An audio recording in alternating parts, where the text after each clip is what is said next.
Welcome back to Footballin with Ben Roethlisberger. My name is Spence, and as always, I am joined here with Jared Lopes and two-time Super Bowl champion Ben Roethlisberger. Hey, what's going on, boys? Good to see you. Yeah, I'd like to, good to see you without a hat on. Let's let the hair flow. Commando. Yeah, Going well, it's commando an invisible hat. It's very nice. Who makes that? New Era. we need that sponsorship. I see some grays. That might be old so era. many grays. Don't Yeah. get Here you in go, there. punch Don't in. get in there tight. There Don't get in you there go. tight. This episode is brought to you for just for men. I never had grays until I got married and had kids. Yeah, You know. it's a good time. Yeah, it's very fitting. See this beard? Yeah, look at that. Here you go. Punch in. There you go.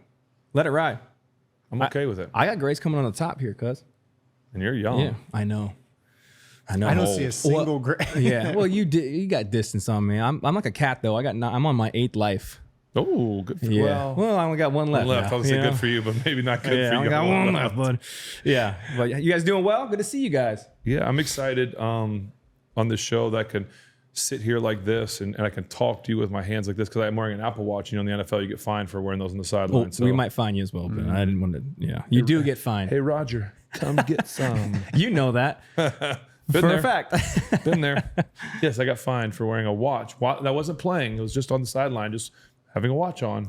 Got fined for it. I had no idea. Yeah. Neither did I. Neither did anybody. Yeah, well, you learned Except that for the hard way. Roger will make a lot of rules Did they up. set the stand? Like, were you the example? Probably. Yeah. Usually am. To Roger. Yeah, well, it's because of the internet connected to the watch, right? Right, it makes sense. Supposedly, I Yeah. can get some information quickly. Yeah. And pass it on the game. You know, just makes sense. But anyway, Yeah, that would be a dumb way to Sorry. cheat. All right, you should need to talk to New England. They have great ways that they don't find out for years on how to cheat. That's no doubt. I don't even know where that came from, but anyway. You know what? So not to get into like it's called a petty. It's a cheating. petty episode.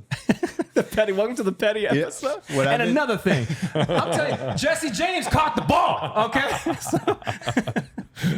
I've been noticing the guys covering the coaches covering their mouths, but like the camera angles are always Sideways. Or Yeah. whatever. sideways. So Yeah. Well, that's for COVID, not for cheating. Okay. Yeah, that's how we keep. That's how we keep certain things away. If we just hold something in front of our mouth. Yes. By the way, the Dan Campbell, I think it's Applebee's or Chili's commercial. Oh, yeah. where he's holding the order up like he's doing them. You have to hold them in Amazing. like Oh, this. yeah. So good. Amazing. Classic. Yeah, whoever wrote that commercial should get a raise. Classic. Yeah, well, we have an awesome episode for you guys tonight. It's not about petty stuff, although we might get a little We'll find petty. something. We might we'll find something. We're going to cover some of the league's top news. We're going to dive into some of the stuff because this week has been awesome. Obviously, we are going to cover the Steelers versus Giants recap on Monday night. That victory was amazing. I can't wait to cover that with you guys. We also have a phenomenal family dinner, but in true football and fashion, we're going to start today off with a nice little beverage. Boys, Let's do it. All right, so today's beers, I will say, are provided for us from the great people over at Voodoo Brewing. Voodoo Brewing. Voodoo, they have a phenomenal, I think it's a tap house. I don't think it's their actual brewery, but their tap house is on the North Shore. So if you're going to go watch a Steeler game, you can pop into Voodoo, treat yourself to one of these lovely beverages. They sent over a couple things. All right, so I'm going to go ahead and pour this first one up. I'm hoping I don't spill it. Me too.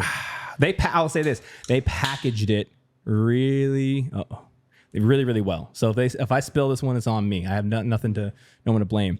But if you remember, Ben, the first time we had Voodoo Brewery on the show, we did their Sticks collab. Right? It's called Oh yes. Mama. You got to do the QR code. You do the and it QR played. code, Yes, I remember and that. it plays Renegade, right? Sticks obviously wrote Renegade, and it's a famous song, not only internationally, I but would sing it, but I've had like a cold for like 6 months. Well, it's because you're on tour right now. I know. So Right, you're on so I'm tour. gonna maybe next week. Serenading the people of the Maybe world, next right? And they do this Oh Mama collab, and they didn't send any of that. But what they did do, I thought was really cool for you guys.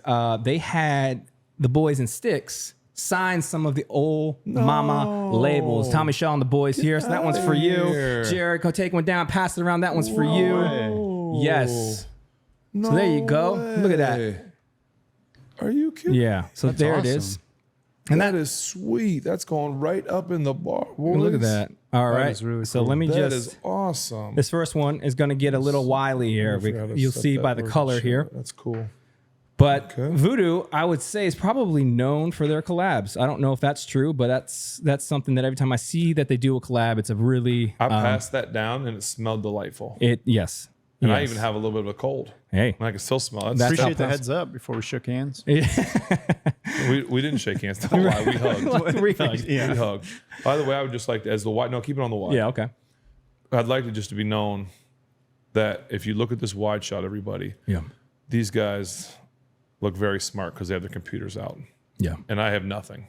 So maybe next week I'm going to get like this big like monitor. 2 different monitors, and I'll just peek over top every once in a while. I'm just watching Toy Story. I don't know what you're doing. I'm fact checking your lies. Okay, there you go. Fact checker. All right, sorry. Simmer down, CNN. What are you doing? Holy smokes. All right. So this, Debate I was over mentioning the collabs that Voodoo does. All right. This is actually a collab that they do. It's called Peace, Love, and Passion. Peace, what Love, is that? Passion. This is the name of the beer. All right. And it is a collab with the Pittsburgh Passion. Oh. And you might be asking, Jerry, what is the Pittsburgh What is Passion? the Pittsburgh Passion? Well, it's a great question. Thank you so much for asking. It is the professional women's football team we have here in Pittsburgh. Right. And as you know, football in Pittsburgh is More than just the Steelers. Yes, serious business. It is. All right. So there's a standard that we keep here in Pittsburgh. You might be wondering, where is the Pittsburgh Passion any good? Well, I don't know. Maybe if you looked at their 8 divisional championships, you might be able to say. And 3 of those years, they went undefeated national champions. So yeah, They're pretty good. yeah, they're pretty good. Who do they play? The other teams, Other teams in the league. in the league. So the Do you know? Are you the gonna go to leagues this? in? Okay.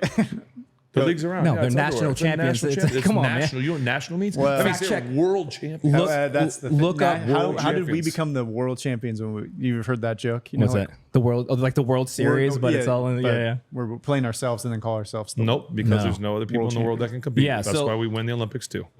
So, and not only is this beer smell delicious, we haven't had it does yet, smell delicious. but the label is super dope. Like they got, I don't know if you guys can Do see you it. guys know? I wish Ashley was available to come on the show right now. Yes. Because she has a Pittsburgh Passion story. Does she? Yes. I'll probably screw it up. I won't make it. It won't be as good as when she tells it. But she was like roommates with a player on the Pittsburgh Passion at one point. Okay. Okay. And Ashley, I think, had some powder puff days of playing some football, being an little athlete, a Checks real out. quarterback in the family. She got invited to like come to like a practice or she could try out. something, Yeah, right? yeah. And so she's out there at the practice, and it was like a tryout. Yes. And like a full-fledged, she's like, whoa, what are we doing? I was just coming to here? hang. Yeah. Like, I wore It's just sneakers. Like a full-fledged practice. So she has a little participation with them. There we go. Yeah, it was a long time ago. But anyway. Honorary. Were you guys married at the time? No. Were they like, hey, there's got to be something in the family here? That smells. Does it have a description? Yeah, 'Cause it does. It is a blonde ale brewed with dragon fruit, passion fruit, and prickly pear. It is 6.3 ABV. It was the prickly pear, I think I smelled. Yeah, there we go. All right, boys. Cheers. Peace, love, Pittsburgh passion. Here we go. Thank you, Voodoo. Oh man, that's so good. Dude, that's amazing. They're really good, but That's kind of like a tropical-y, like Yeah. almost like margarita-y. I thought No it sugar. was, when I first smelled it, I thought it was going to be like a sour. Yeah. No, dude, that's a drinkable. Is it technically a sour? No, Nope. it's a blonde ale. that's not a sour. That's good. Hey, pass that can down here. Let me see There the you can. go. I just want to look at the can. 6.3. I don't really want any more. I just look at the can. Yeah, that's actually Oops, I very good. spilled some into my glass. Hate when that happens, man. I hope you don't spill no more, bro. Spill some in your cup too. Well, And I'm only doing this. Do you want a little bit more, or are you done?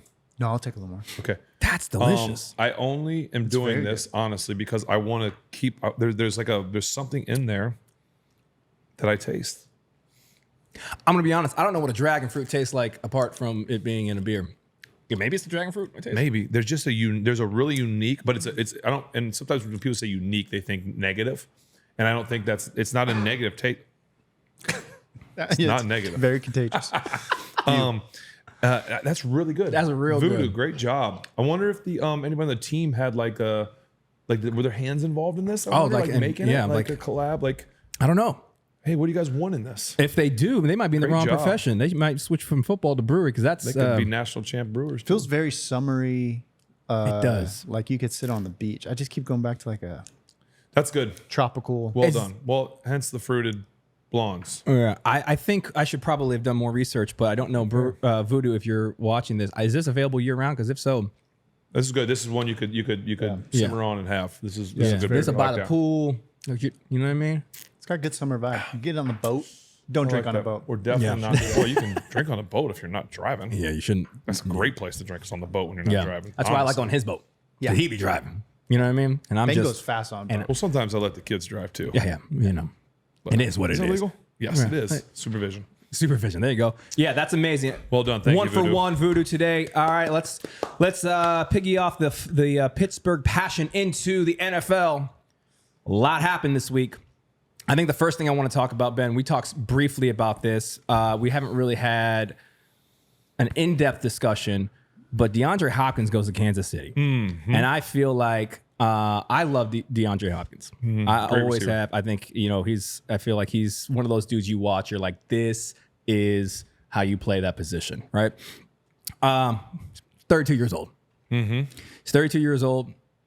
It seems to me as if this is a win now move, right? What is your take on the DeAndre Hopkins to the Chiefs move? Yeah, I mean, I was interested that it happened. I because obviously the talk around Pittsburgh has been, the Steelers need a legit number 2. That's a dude. Like Yes. that's a 2. He's a former 1 that probably is like I don't even want to call him a 2. He's like a 1.5, right? I almost feel disrespectful to put him in a 2 category. But if he came here, he'd be a great 2. A great compliment to Pickens. But going to Kansas City, it's like I use the analogy up there. I was talking to Evan. I was like, the Chiefs just like there was the paper towels in our kitchen were running low, right? There was like 2 or 3 rolls left, and it's like, you know what? The Chiefs are like that paper towel roll. It's like, I'm going to take this roll off. Even though I still got some on, I'm going to put another roll on. They just keep reloading. Yeah. Now, they needed something. They lost some guys. They've had a lot of injuries. They've hit the bug, and yet they're still the only undefeated team in the NFL. Enough to make you mad. They get it done. They've got great football players, and they got it. And a lot of the credit should go to their players that they have, especially the quarterback in Patrick. But a lot goes to Andy Reid. Andy Reid, I've said it on the show before, one of the best in the business year after year. And he's making these moves. Now, I know there's GMs involved and owners, but Andy Reid is probably the one that's telling them, hey, listen, this is what we want to get done. They bring guys in like this. And first week he's in there and he catches, I think, 2 balls. Wasn't a crazy game, but he's a threat now. He's another threat. And it just, you keep adding weapons. And so it's definitely like, it feels like we're winning now type thing. You're not bringing a 32-year-old receiver on to build for the future. But it feels like the Chiefs are always doing that. They're not a team that's looking for the future. They're a dynasty now. And they're trying to go for the 3-peat.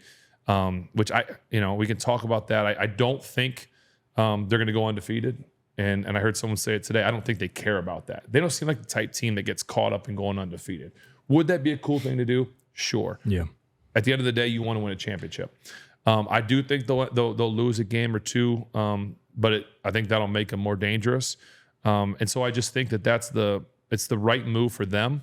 I think Pittsburgh should probably. And maybe they did try and make that move, but I think him to Pittsburgh would have been an amazing move for the Steelers. But that's the Kansas City way. They just keep reloading, and they're just going to it's going to make them better. I firmly believe that. We've talked about some of the players showing up. Their stats aren't reflective of how much of an impact they're making on a game. But do you think that the Steelers' stats, or I should say the Steelers' record, is projecting them to be better than they actually are? I mean, even the Raider game, like they didn't look that great with the Raiders. Patrick Mahomes actually has more interceptions than he has. You're talking about the You're Chiefs. talking about the Chiefs. I'm sorry, Chiefs. Yeah. What did I say? You said Steelers. Steelers. I'm sorry, Yeah. Chiefs. I was following you. I was with you though. He threw a touchdown this week. I thought I heard the stat say that was like his first one in like 8, 9, 10 quarters, which is almost mind blowing to me.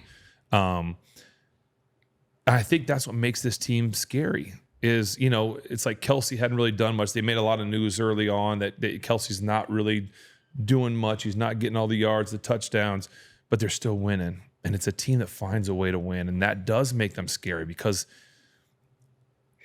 again, do I think they're going to 3-peat? No. But would I bet against them? No. I know it does make a lot of sense, but they're just a team that finds ways to win games, and you don't need Patrick Mahomes to go be Superman every week to win because he's going to make the plays when he needs to. And they're a dangerous football team. Yeah, I think that's what scares me the most. Is like this has been the most mediocre that they have been in the last couple years. Even when they lost to Tampa, I thought they were playing better than they're playing right now, and they're still undefeated. What's a team that's going to press them? I always think, like, regardless of how trash the Raiders are this year, they're divisional opponents, right? Yeah. So you're always going to have their number a little bit. You're always going to play them better than another team. But what team is going to be able to press them this year? Like, I don't know a team that's going to. Well, you said it right. When you get in your division, anything can happen. We saw it this week with the Browns beating the Ravens. Who predicted that one with the quote unquote third quarterback in Jameis Winston? Jameis Winston predicted it. No, yeah, he's the only one that predicted that. So anytime you get inside the division, anything can happen. Right. I would have put Baltimore as, and I still do put them as one of the tops in the AFC. But again, did they take the Browns lightly? Did Jameis just go play lights out?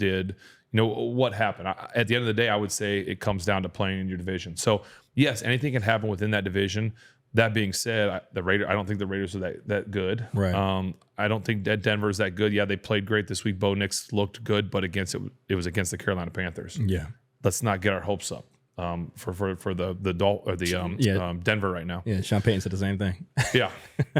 They have Baltimore this week. So, I who just else? think The anything Chargers? can happen. I think the Chargers are kind of like one of those sleeper cell teams out there. And maybe I say that because we're on the East Coast. We don't hear a lot about them. Yeah. I still like the Texans. I know they took a loss this week. I think they lost to the Colts, didn't they? They lost. Or did they? I don't know. I didn't even see. So Fact checker. They do have Buffalo coming out of their division. Well, of course, but Buffalo gonna be a is great always game. going to be it. I thought Miami had a chance until but with all this Tua type stuff. So I still think within the AFC, the NFC is a totally different ball game. The Lions are the cream of the crop over there, but in the AFC, I still think you got to be worried about Baltimore. I think you still got to be worried about the Texans and the Bills. And I wouldn't sleep on the Steelers. The Steelers right now have a great defense that's playing well, and they're starting to really develop a run game that can be a recipe for being successful in the postseason. But we can get to that. Yeah, later. we haven't. I mean, obviously, we haven't got to the Steelers game yet and talked about that. But I do feel it feels like the league in general is sleeping on the Steelers. Well, because they're winning like in some like not sexy fashion. They're not blowing people out. I mean, last week they kind of got it, but. Yeah, but the Chiefs are two-time defending champs. That's you know what I'm true, saying? You came in and listen, you came into this year as the Pittsburgh Steelers not even knowing who your quarterback was going to be. Yeah. And all of a sudden they're 6-2. You ask anybody, we'll ask Evan if we want, he comes down here. I think that is well beyond expectations of what anybody except people in that building probably expected. Because in that building they expect greatness every time they go out. But 6-2 at the halfway point, man, any Pittsburgh fan will take that. And it doesn't, again, at the end of the day, it doesn't matter how you're winning, as long as you're winning. Yeah, and I think with the Deandre Hopkins thing, at the very least, what it does is it forces attention, right? Mm-hmm. That dude. Oh, you got to pay attention to him. He's 32, but he can still play. Yeah, you can't sleep on that Red dude. zone, big, strong hands. Yep. Yeah, he's gonna draw attention. And if you don't put someone on him, then you played yourself. What are you doing? You got to at least keep an eye on him. Then you got Travis. I just think they made themselves better. I mean, it's a smart move going into week 8. There were 3 receivers down, and not like chumps, like you're talking about Hollywood Brown, Juju, Rashee Rice, like these. And were they're going to get Juju back. Yes. I mean, they're only going to get better. Yeah. So I like the move. But again, with the Chiefs, man, come on, somebody. We might ruin Christmas for them, and I'm excited for that move. Yeah. San Diego won. I think you were asking about that. No, that's about the Texans. I knew San Diego won. Did a lot of research. You thought it was San Diego Texans. I get it. The San Diego Texans. They are San Diego. no longer in San Diego. I'm from California. Go ahead. Yeah, San Diego. Call them San Diego. They're always. It's always Hines. They're always San Diego. Yeah. Well, you had mentioned, adding receivers. I think a story that's been going around. I think McVay put this to sleep a little bit in his post-game presser, but we've been talking about Cooper Kupp. Obviously, a phenomenal receiver. He's had some issues recently with injuries and stuff like that. Still can ball. This is a phenomenal receiver. As we're looking for one here in Pittsburgh, does Cooper Kupp make sense? Is that realistic? What do you think? I mean, it would be a dream come true, but I don't think there's any. I don't think it's realistic, to be honest, because you're not going to, and I just, talked about with Deandre, you're not going to bring a number 1 in to this situation, right? I don't think Cooper Kupp would want to come here. You look at, he's only played 3 games, but through 3 games, 23 catches, almost 200 yards, 2 touchdowns through 3 games. Right now, we've played 8, and he would be number 4 on our team in receiving, just, in less than half the games. So you put him it just shows that, George Pickens got 35 receptions. He's only 12 behind in less, like he doesn't want to come here and catch the ball, 3 to 4 times a game, be targeted 5 or, that's not what he wants to do. I think he would be huge because how you can move Cooper Kupp around. You could put him in the slot, you can put him outside. I think that's a dream come true, but I don't think Cooper would want to come here, and I don't think it's going to happen. I think your best chance to get a receiver here is to go find either an aging number 1 or a number 1 that's on a team that isn't any good, that wants to get out and make a run, or you go get a really good number 2 that's ready to move, that isn't on a good team either, that wants to come be a great number 2 here. Obviously, as the Steelers, you'd want a number 1 that doesn't want to be on that team anymore. But again, wide receivers are known to have egos, which makes them so good, which, the best ones have the biggest egos, and that's why they're the great ones. How are you going to get a number 1 to come from a team that he's number 1 and be like, hey, listen, we want you to come here, but you're probably going to be our 2. Like, they don't want to do that unless they have a chance to win a Super Bowl. Yeah. I was going to say, do you think that the way that the Steelers offense has been clicking recently is enough to convince somebody out of another team? No, because last night I think we were 20. Russ was 20 of 28. Like that's 20 balls there, and only throwing it 28 times. That's only 20 balls are getting spread around. You got that's not enough going around. And yeah, you love the deep shot and you love that he's taking the chances and this, that, and the other. But right now the Steelers offense is about running, about defense. It's about running the ball, which Naj is running great. The line is doing great. Mountain Washington is I think he's the 6th offensive lineman. Like he is at the point of attack. We're gonna have to definitely give him some love when it comes to the run game. But the offense is going to be about the play actions, taking the shots. A lot of receivers want to sit in a drop back offense. They want to get the ball in their hands 7 to 10 times a game, and that's not happening here right now. So I just don't see a receiver wanting to come do that unless he's an aging guy that just wants to play, or a guy that wants to be on a contender that's not on a team right now. And that begs a question. Good team. Yeah, that begs a question. And with how efficient we've been so far, do we actually need a number 2? I mean, because the way that Arthur, for sure. But is it a necessity now? The way that we felt like it was when the beginning of the season when Justin was playing, because the way that Arthur Smith is using these tight ends, which I had mentioned in the preseason, I'm like, why? Like our tight end room has the potential to be the best in the league. They are, but I still don't think they're being used to their fullest potential. Like you haven't seen Pat go off yet. Sure. But again, they haven't had to. And I do want to throw this caution flag out there that we do have to be a little bit understanding that how good are the defenses we played so far. They've been down some DBs. They've been thin in the secondary. What's going to happen when all of a sudden we play a team that's got a really good secondary, that's got a great pass rush? They can double a guy, or maybe not double George and put a really good guy on Austin, or Van Jefferson stepped up great last night for the team. I think that was huge. You've got to have guys that step up and make plays to help fill that void. And so, but I just want to pump the brakes a little bit, just because we don't know what we're going to get when we face a really good defense. Sure. But they're doing what they have to do right now. That's all that matters. Yeah, my hope is by the time that happens, we got all the kinks worked out to where it's a little bit more efficient. And Russ will keep getting better and better, which we saw last night. He was a little better in week 1. So I think we'll continue to see that them improve in that area. Yeah, and I know we're going to – go ahead. Is there a number 2 guy that you have in your mind that you're like, I'd love that? Deandre would have been a great number 2. I mean, he would have been an unbelievable addition to this team. I don't know, thinking of one off the top of my head, that I don't. Yeah. Because there's been a lot of wide receiver injuries too. So, you got guys that are going down. So number 1s and really good 2s are a lot more coveted right now for teams. Well, I think Jared, you probably ran some routes. I know how to catch a ball for sure. Yeah. A football? So can Crowder. Now football. That's the one that.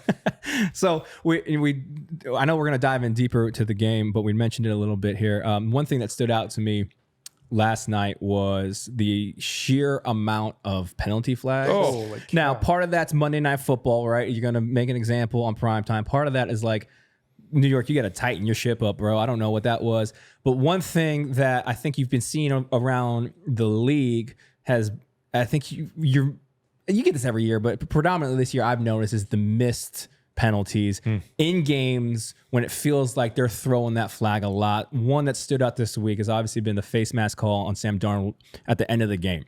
Like, that was a blatant face mask. It was a high stakes situation. What's your take when you see something like that? You know, back in the day, there used to be 2 face mask penalties. You'd have the inadvertent and the intentional face mask. If a guy's hand just grazed it, it would be, I don't have to remember, it's been a long time, but maybe it was a 5-yard penalty. If a grab, and then they used to have the grab and pull. The grab and pull was the personal foul, 15 yards. Now it's all just one. You touch the face mask, if you attempt to, you can touch it, but if you grab it or anything, it's all one. That was it couldn't get any more obvious. A lot of times, like, I'll give referees the benefit of the doubt sometimes, like in the middle of a pocket, right? So the edge rushers rush around, tackles are now blocking, maybe a back's back there. There's a pile of people there. Sometimes you might miss a quick grab.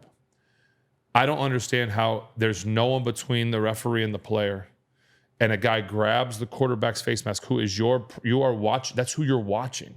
And the helmet, the whole helmet turns. It wasn't even like a quick one. It was a full helmet turn.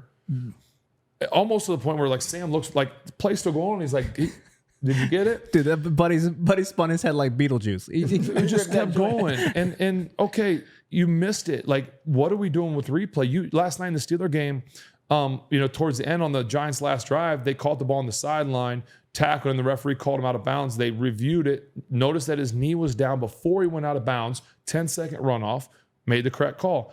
How can you have New York call in and give them that update, but you can't have New York call and say you missed a personal foul face mask? It changed the game. Yes. So I don't understand the rules of when you can challenge and when New York calls and they don't call. I don't even think New York knows. It's like, let me flip a coin and see what happens here. But you just can't have that stuff. And you're right. Last night there were so many penalties. The Giants had 5 penalties on one series. There were makeup calls last night. The roughing the passer on Alex was a total makeup call for the Giants. There was just some stuff that was just mind-boggling that goes on. And I like that New York can call sometimes and change things, because it instead of going to replay and getting under the old tent like they used to do, or the hood, they just make it quick. But you can't have a game-changing play like that where a face mask is grabbed, be missed. It just can't happen. I wasn't able to listen to the game last night when I was traveling. I could just watch it. But what was up with the challenge flag with Tomlin and them taking? Oh boy. We'll get there, because that's a whole thing, right? Oh, Yeah. boy. And so there's a couple of things. I heard Thomas said something about that, but I didn't see it. We'll dive in. We'll dive into all that stuff when we do the game, Coach. the game recap. But You almost had us, Coach. 11 penalties for the Giants, by the way. Unbelievable. that's it. Just a quick Phil. 11. They had felt like five, 11 on five each in one series. Yeah, well, you want to knock them out. If you're going to get them all out of the if way. you know you're going to do 11, you're like, guys, we have 11 planned. Let's just do 5 of them real quick. But no, you're right. When the game's on the line, high pressure or high stakes situations, and it has the potential to sway the way that the game's going to go. I mean, you got to be better at that.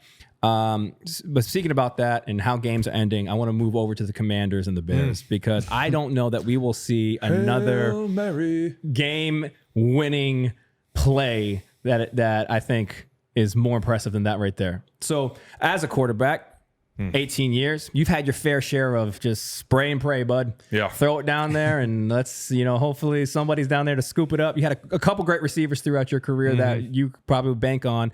What did you think about Jayden Daniels' play there? And then just walk us through what's going through your mind as a quarterback in those situations.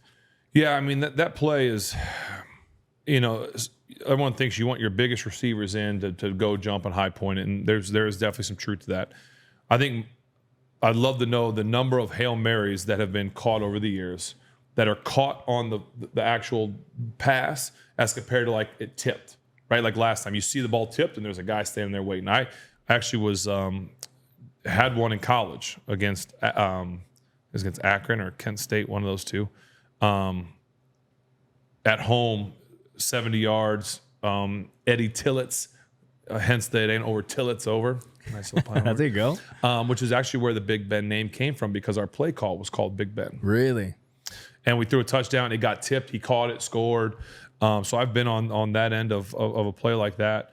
And so you got to have guys. We always say you have one guy. Coach Randy used to call it 5 on the die. Get one guy in the middle, and then the other 4 guys, or however many you have, try and surround it, right? Play for the tip. One guy goes up, everyone else tips. I know in defense they talk about boxing out a guy, right? You want to get on and box out. Defenders all the time want to intercept it. The play is to knock it down, right? You don't want to take that chance. You want to knock it down. I can't really talk about the proper technique on defense, but I know that you want to be on somebody. The fact that that guy was by himself in the back. I can tell you what not to do. Can't do that. Now, as a quarterback, the most important thing is you have to buy time. You've got to let your guys get down the field. It's important for the line to hold up and give you the time. Usually it's a little scramble around. You can't just sit in a pocket. To me, I want to get to the way that I think you should defend the last play of the game. Okay, I want to get back to that. But so you've got to buy time, which he did that, right? He bought the time. He rolls a little right, rolls a little left, maybe get away with a couple penalties there by the lineman, but you got to have that.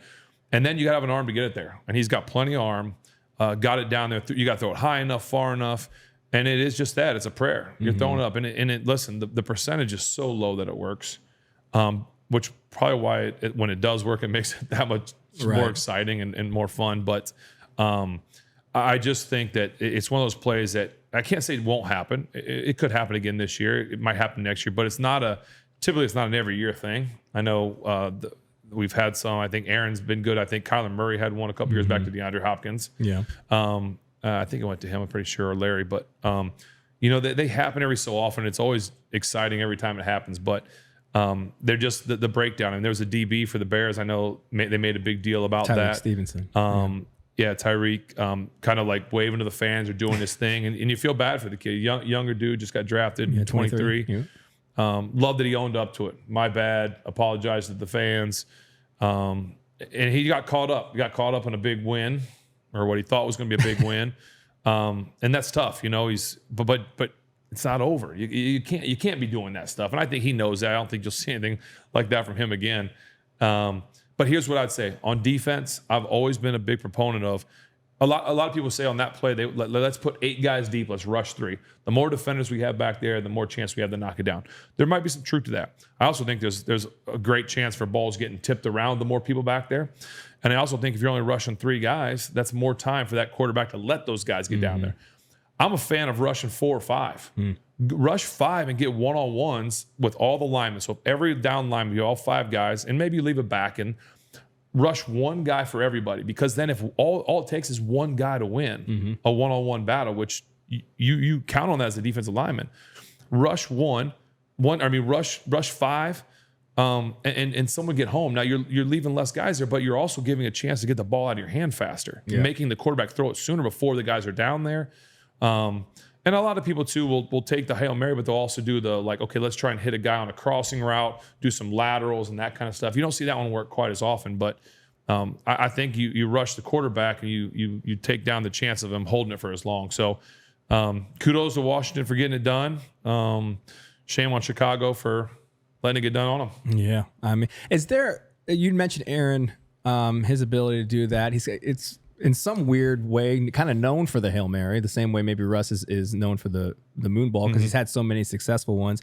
Is there any way from a quarterback standpoint to actually get better at that, to do that successfully, to plan for that? It seems like a luck of the draw play. For sure. That's why they call it a Hail Mary. Yeah, right. That's you're just chucking it. You're throwing it. You have to be able to throw it high and far. Yeah. And you have to buy time. And buying time obviously is more about the line and you being able to scramble. But no, it's a throw. You got to be able to get it there and throw it high.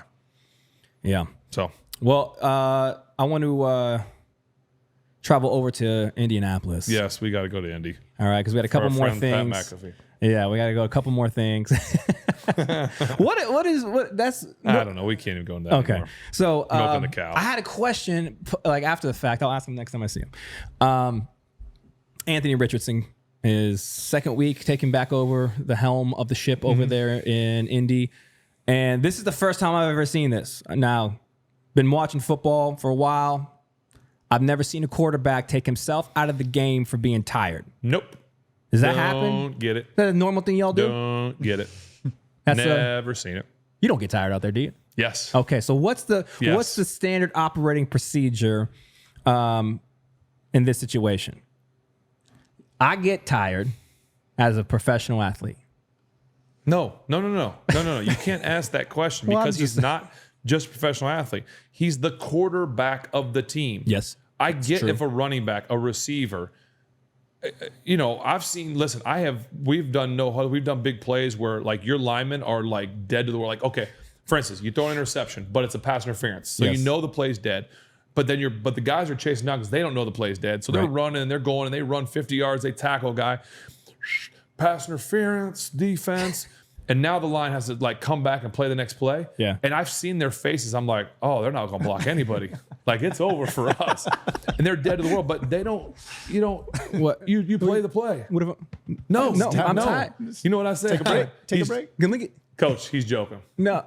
He has a bee in his helmet. Can I He's joking. can a brother get a Gatorade? No, you Glacier don't. ice? You call timeout if you have to. Okay. There's a lot of things to do, and I don't even know the exact situation of what happened, what down it was. Did they have a timeout? Did they not? You don't do that. He was saving his team a timeout. Come on, man.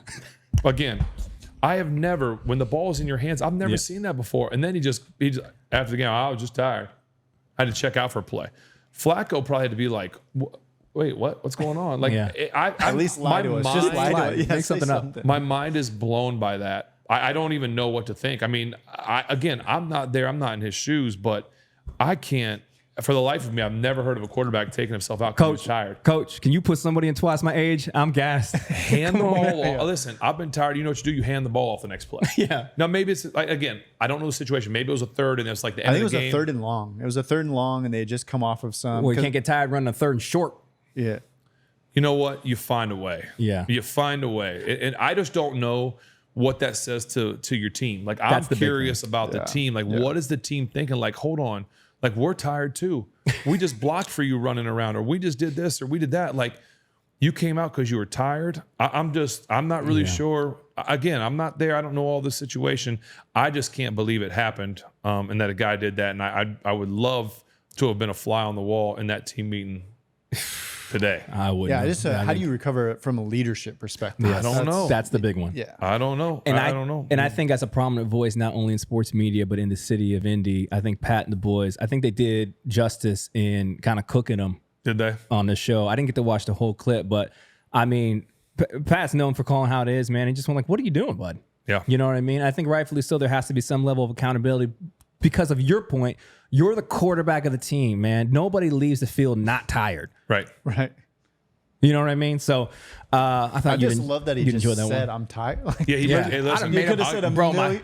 got a little injury. would have made up a body part. Two-thirds. My ribullosis was, I fixed it. Don't worry about it. But it was Got a root acting canal, up again. Anything. You know what I mean? I don't know. Yeah, Root he canal. owned it. I give him that, but One of my crowns was loose. he was honest. Yeah. But boy. Well, that begs the question, man, because you've had such great success with Flacco. Is there any point in time where I you're don't like, know. all right, buddy, you know who doesn't get tired? The guy that doesn't run much. 45-year-old back there or whatever.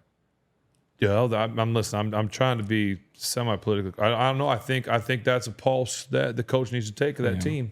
I really do. If that's where it's at, I don't know. I mean, Joe's never tapped his helmet. No, And I've seen Joe run. Joe ran. I remember a couple weeks ago they put him on one of those other shows, sports shows, and they talked about Joe like his top speed. It was as fast as he ever ran in his career. Joe turned around and ran right back to the huddle. Come on now. For 60, Joe can move. He gets older and older as the episode goes on. Dog years. All right, man. Well, last thing I want to talk about before we get into the Steelers, man, we're going to transition out of football and into baseball because the World Series is going on. All right. Now, I didn't catch last night's game. I don't know. I was watching something else. Yeah, who I did actually flip took back it. and forth. The Dodgers won. Geez. Freddie Freeman hit another home run. He's on fire right Yeah, now. so Freddie Freeman is an absolute animal. And speaking of Freddie Freeman, I think one of the more iconic things that he has done in his recent career has been the walk-off grand slam in Game 1. I don't think I've ever seen that. I don't think it's ever been done. Crazy. But I know you as a Yankees fan growing up. Yes. And West Coast Jared over here. I That's got what a they lot call of him. friends who are going for Dodgers. My Instagram feed is Dodger. fans right now. Yeah, well, I'm a Giants fan, so I have to hate LA. That is just natural. But I'm also from Tampa, and we kind of hate New York. So I'm watching volleyball. I was at the Pitt volleyball game, and it was awesome game. So Awesome game versus Louisville. Yeah. So World Series, man. Yes. Well, so Benjamin's like he's in heaven because those are his two favorite teams, right? He's an Ohtani fan and an Aaron Judge fan. Yes. And so he's just like he's kind of torn on it, but he's like, I think I got to go for the Yankees, and it's a great series. I think I want to see it, even back out. You want to see a 7-gamer. I think that's the way you want to see the World Series or any game like that go or series like that go. The Dodgers are they're tough, and when a guy's hot. And Aaron Judge is not hot right now. I know, bro.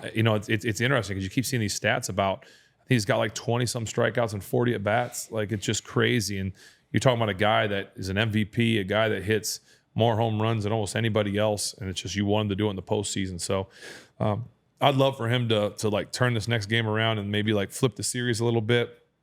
I like both teams. I'm rooting for both. I want a good series, but obviously at the end of the day, I'd like to see the Yankees win it. But I just want a good series. So that always interests me when you have guys like Judge, man, who you pay just boatloads of cash for because they're absolute freaks in nature athletically, and then they're not able to turn on in the postseason. What do you think contributes to that, man? Because you've seen that throughout, I think, any sport, right? But you get to where it counts.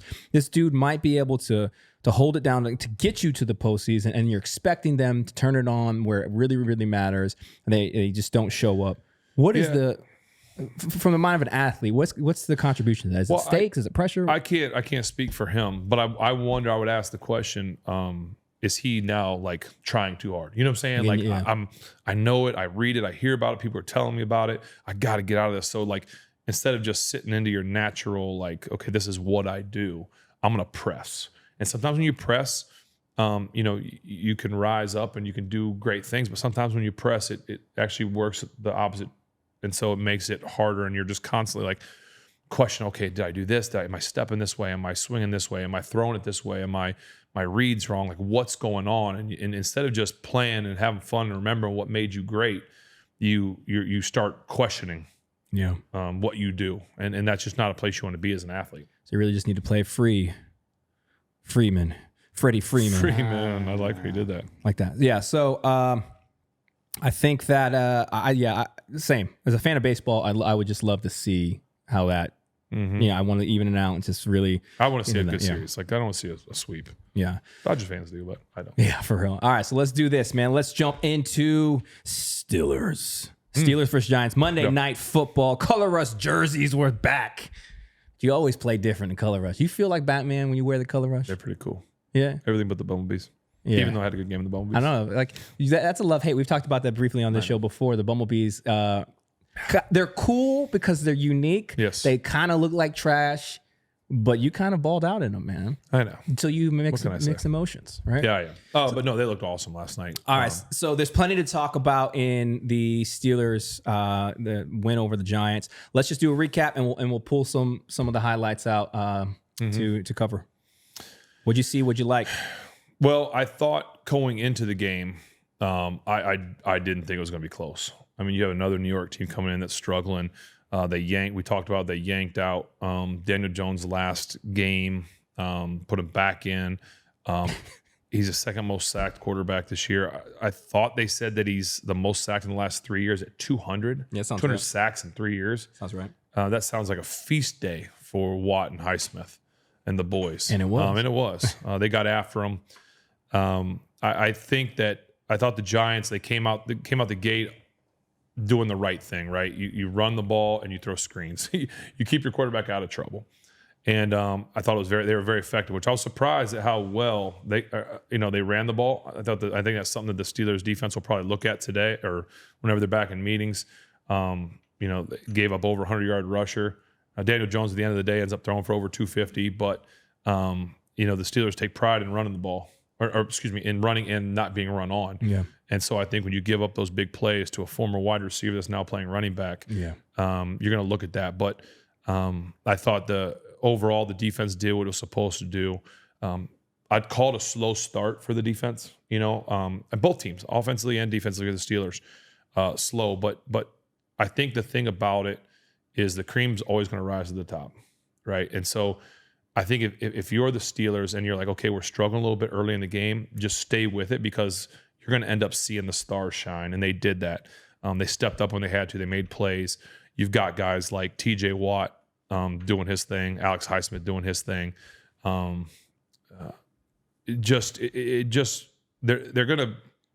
gonna be there at the end. They're gonna make plays, and same thing with the offense. You get an offense that's just struggling early, and I know people are gonna say, "Man, red zone struggles," but really they had 2 touchdowns that got called back. Yeah, dude. One by a face mask by Broderick, and then the other one where it was one of the craziest plays I've ever seen, which with George gets 2 feet down, but it's 2 of the same feet. Yeah, what's the exchange rate? Count. Is it 3 of the same foot equals 2 feet? Yeah, I think that's what it is. The guy that next to me was trying to argue. He got 2 feet, 2 to the right. I'm like, I would have I was waiting to see 2. I'm like, you got 2 in, does that count? But you get like 1 knee, 1 elbow, one butt cheek. I'll trade you 1 thigh. Yeah, it's crazy. A shin. So you can say that they struggled, but because they didn't put the points up, but they actually scored twice down there. So should have been 3 with that Russ.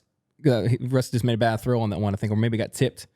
He had Calvin in the back of the end zone. Yeah, so I like the way the Steelers came out of the game into the game, kind of no huddling, like not really up tempo. They weren't going fast, but they just were kind of muddle huddling, keeping the pace going. I think you do that because you want to keep certain guys on defense on or off the field.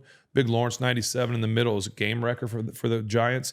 If you get him off the field, it's like, okay, if we don't huddle or if we don't slow down, he can't come back on. Mm-hmm. Or if he's on, you can get him tired. So I thought they did a great. I love the way the Steelers came out of the game with that style of offense, the way that they kept the tempo going. I was really, really impressed with that. I thought they did some good things moving the pocket. But most importantly, they ran the ball. They ran the ball with physicality, and that's what you want to see. You've got linemen that are doing a pretty good job against a pretty stout front on the defense for the Giants. Again, I'm gonna compliment Mount Washington. He is the 6th lineman. Like, he's the point of attack guy. He's doing a great job. Van Jefferson blocking in the run game. Early on, they showed a huge peel down block, and Naj bounces outside. Naj is running hard. He's also jumping people again. He bring Warren in. Warren's kind of getting back into his rhythm, coming off the injuries. I think that I said it earlier in the show that I think right now they have a recipe for being successful moving forward is that they can run the ball really well right now.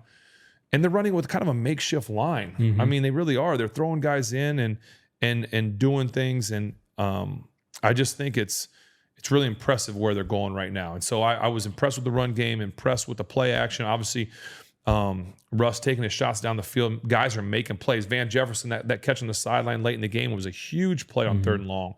At one point, I thought they said that there was we had over 200 yards of offense in the first half. Huge. I want to say it was over 17 plays of over 10 yards or more. Like, numbers like that are that's unbelievable for an offense. And so at one point, their average yards per play was 9. 9 yards per play. Like, you're happy with 4. Yeah. And so I just think that as an offense, you're moving the right direction. We talked about earlier Russ getting back into the rhythm faster this week. I thought that was huge. And so you're doing things, and I really like what they're doing so far. What stuck out to me was, it was a weird first half, 9-9. It felt slow, but what stuck shouldn't out have been. But they also had a touchdown called back on a penalty. Yeah, that was a weird one. And so there was touchdowns that just weren't right on the board. But what stuck out to me as kind of an outsider is seeing Russ. He just looked so. It was like that veteran in him just looked so composed. Like, he's just like, even 9-9. He's just like, we got, like you said, we'll settle in, and we'll and that's what you have to have that feeling. You're like, okay, our defense is going to settle in. We're going to get going. Like, we talk about the ebb and flow of a game. You talk about, if you're not playing well early, it's okay. Just ride this thing out. We'll be fine. And so I think that's kind of where they're at right now. Is like, okay, we're okay. Our defense is really good. They'll settle in. They'll create turnovers. And honestly, when you're playing a team like the Giants that are you just count on them to make the mistakes, which they did. Penalties, the 2-point play, they looked like the Bad News Bears. Like, it looked like a trick play. Can we talk about that for a second? It looked like a trick play. It looked like the old, it's funny, it happens every so often where the quarterback will call and the center forgets. And so he's still holding the ball and everybody's moving and he's still standing there like this. And it looked like a trick play, like where the Giants were like, listen, if we don't move, maybe nobody will move. There might have been a T-Rex there. We didn't know. We don't know. It was they were like, trying not to. Alex could have picked it off. Like it was like Alex almost was like, well, Alex hit him. Was like he What am looked I over. He looked over at Daniel Jones like, what's going on? It was the most. It was just. But that's what you get. You start getting teams that just make those goofy mistakes. How were all of them in shock? Like you expect like one guy's like, oh, what's going on? But literally every single person was like, that was the trick play. Yeah. It was a trick play. We're gonna act like we don't see anything, and maybe the Steelers won't move either. I don't know. It was just like, what do we like? It was just unbelievable. what did you think of? They kept showing Russ and Fields together on the bench throughout the game. What did you think of that? Nothing. That's normal. That's where the quarterbacks sit. But I mean, it looked like there was some camaraderie. They're laughing together. Well, yeah, they're winning. yes, it does feel good to win. It was good to win. There wasn't any. You didn't get any sense of like. No, I don't think so. That's just the quarterback. That's a spot. It's not nothing to that. I think that they're, both of them say that they have a great relationship. They work well together, and so I got nothing other than to believe them in that. So I don't take any more of that. Other than where they're sitting. The one clip they did show on TV where they like laughing, cutting it up. I love seeing that, hearing that at some point in time in high school, like Russ was Justin's favorite quarterback or something he looked up to. And so to get that opportunity, like if you're going to, because that's one thing we've talked about in this show, man, when the roles reversed, the way that Justin handled it, I'm like, bro, you can't ask for something better than that, dude. Like to deal with that kind of news the way that you dealt with it, and then to still, sit down and be humble enough to learn under the dude. I mean, obviously, Russ is a vet. He's a phenomenal quarterback. He's got the credentials to prove it, but you could have not. You could have easily taken that a different way. It's a competitive league. People compete. So to your point, to see that, I think is probably more indicative of the culture that is kind of like developing in the offense when you start winning, right? When everyone's frustrated, you see it, people popping off, people, throwing helmets, right? It feels a little bit off. When things start clicking, you start stacking touchdowns. I mean, what Russ was 20 of 28, 278. Efficient. You know what I mean? They're didn't break 30 this game, but 26 ain't bad. Should have probably broke 30. Yeah, right? should have. And I want to make sure too, I don't want to forget, because we're talking about the line and what they're doing. And kind of putting pieces together. Dan Moore.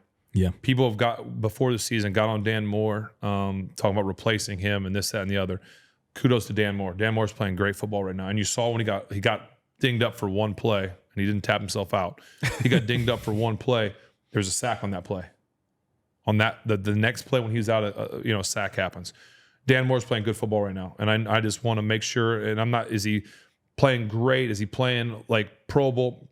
I don't know, but he's playing good football right now. Yeah. And I know, and I want to make sure that we talk about that, because he was a big question mark that a lot of like the outside, the noise, the fans, the talking heads, Dan Moore's the issue. Dan Moore's playing good football right now in a position that's very important. And so I want to just make sure that we take the time to acknowledge the way that he's playing right now.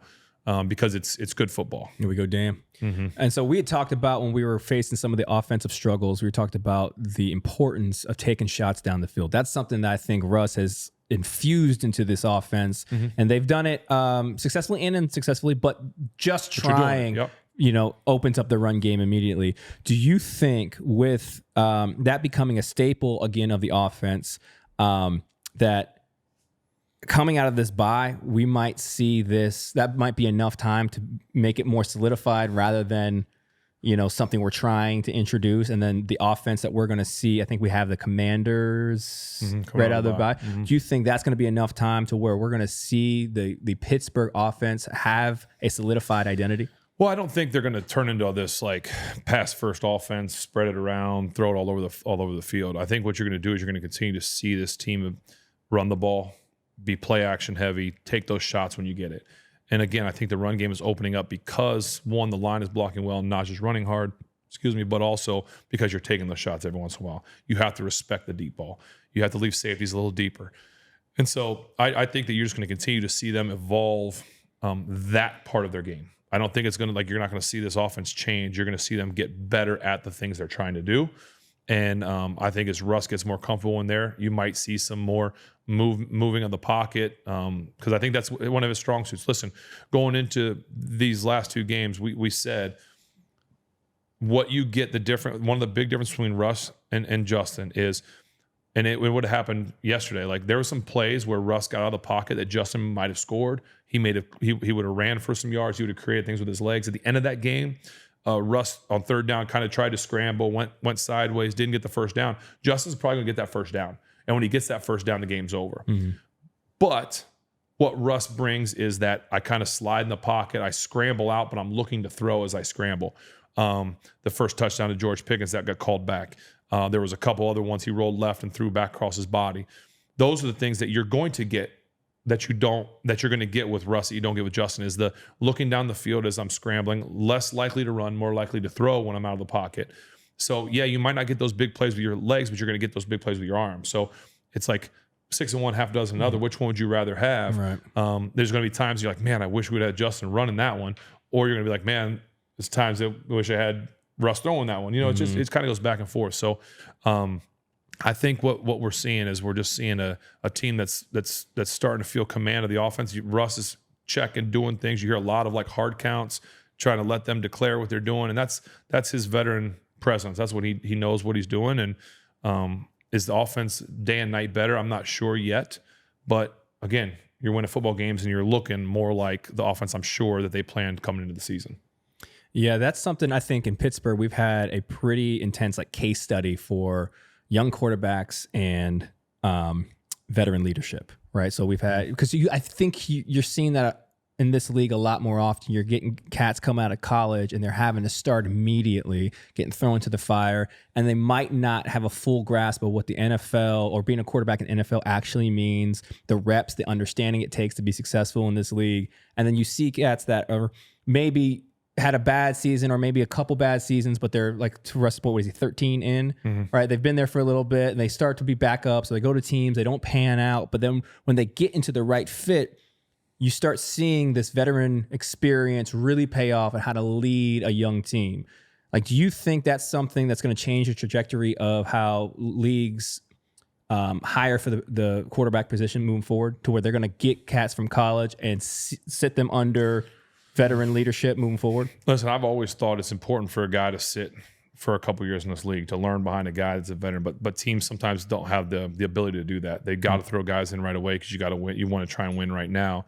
I think a guy right now in the league that is, in my opinion, still underrated that I really like. I liked him coming out of college. I think he benefited from sitting behind someone, is Jordan Love. I think Jordan Love is a really, really good. I mean, I would argue that he might be in my top 5 quarterbacks right now. And I think the way he plays the game, and I just think that he benefited a lot from sitting behind Aaron. Yeah. And I think there's something to that. Obviously, some situations like mine, there's nothing you can do when guys get injured. But if you can come in and sit behind a guy, which I think this is only going to benefit Justin in the long run. If Justin is your guy of the future, which is what it appears like they're thinking, then you know what? Sit him behind Russ for the rest of the year and let him learn and let him see what it's about and continue to grow, because he came in and had to go right away too. And so I think that can only benefit Justin in the long run. Would you have preferred to sit behind a guy? I mean, I was coming in to do it, like to learn. Like the game is so much faster. It's so much different than the college game, especially coming from the MAC. I wouldn't have had a problem learning it, but I got thrown in and way to go. No baptism by fire there, yeah, man. For sure. Panned out, I would say. Yeah. Seems like Fields has that humble attitude I mean, obviously I have no idea, but just his demeanor, it looks like he's sitting there ready to learn. He's had such a gracious attitude. Yeah, I agree with you. I would think the same thing. Like the way he's handled everything, it seems like he's really, accepted kind of what's going on and been like, listen, it's not my call. The team made the decision. Coach Tomlin made the decision, but I'm going to make the most of this, and I'm going to sit here and I'm going to learn everything I can. Maybe he's sitting there thinking like, this is going to be I'm going to do everything I can to make this my team next year.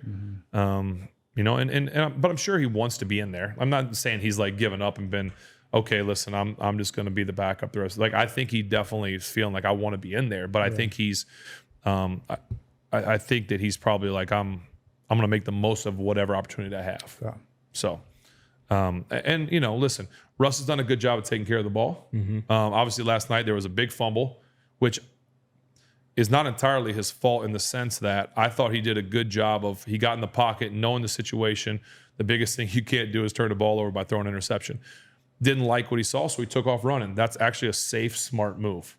And you just can't expect a guy to punch you in the face mask and then hit the ball and the ball come out. I mean, I think it looks bad, and they recovered, and they had a chance to go do what they do, to go down and score and win the game. But, it's just, honestly, I think he was taking care of the ball. Like, it's like he's running 2 hands on the ball, tucked it, wasn't carrying it carelessly. It just was an unlucky and unfortunate situation. Lucky for him, and I'm sure he owes dinner to TJ Watt, because 3 plays later, TJ doesn't just get a sack. No. It's one thing to get a sack, and now it's 4th down, but TJ knows to search the ball. Like, TJ would rather swat the ball out of the quarterback's hands than like smash him into the ground. Like, he wants the turnover over the big, like, smashing sack. And sure enough, not only does he knock the ball out, but then he recovers it too. It's just what we've come to see and expect from TJ. It's every week. And I know people are like, oh, he hadn't had a sack or whatever. But literally, he can show up. It reminds me of James Harrison when James was doing his thing at the highest of levels. It's every single time I'd stay on the sideline and watch James Harrison and I watch TJ Watt. On 3rd down, as an offensive person on the sideline, on 3rd down, it's every play. It's like, okay, interception. Come on, we got turnover. When you watch James Harrison, you watch TJ Watt, on every 3rd down, you're like, this might be a sack fumble. Like, that's a crazy thing to think, but it's so true. Mm-hmm. Every single time the quarterback drops back to pass on 3rd down, I thought James Harrison is going to come around the blind side because he was on the quarterback's left or right. He's going to dip under that tackle, and he's going to come with that big arm behind, and he's going to just get the ball out. I mean, I really expected every 3rd down. It's the same thing with TJ and Alex too. I mean, Alex is doing it too. Shout out to 2 sacks. They even flip-flop sides on one play, and Alex got a sack. TJ thanked Alex on the first sack. I think Alex flushed him right into TJ. Hey, that's why they work together. But it's literally like 3rd down. We might get an interception, but we're more likely to get a TJ Watt, Alex Highsmith, but TJ Watt sack, fumble, our ball. Yeah.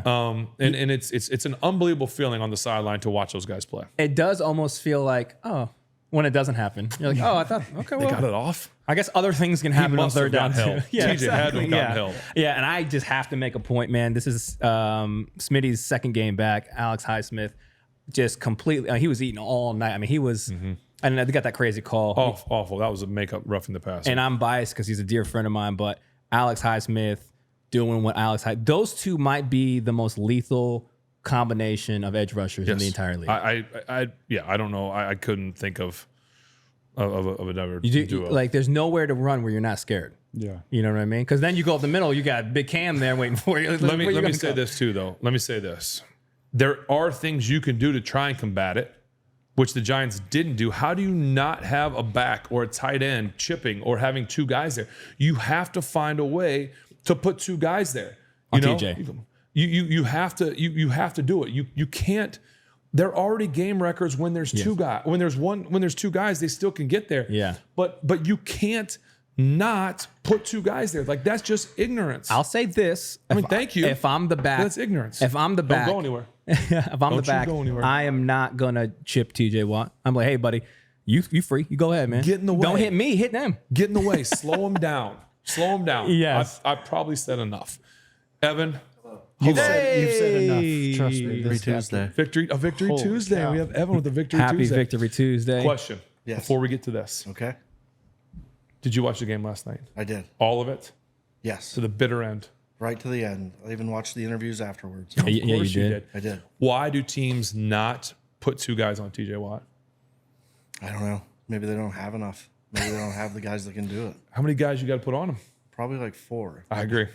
I agree. Did Russ call you to make TJ dinner for getting the sack fumble He back? did not. Not yet? Not yet. I'm waiting. My phone's upstairs. Okay. He might be calling right now. He might be calling. What did you think, though, of the game? Like, you obviously, I know you were excited.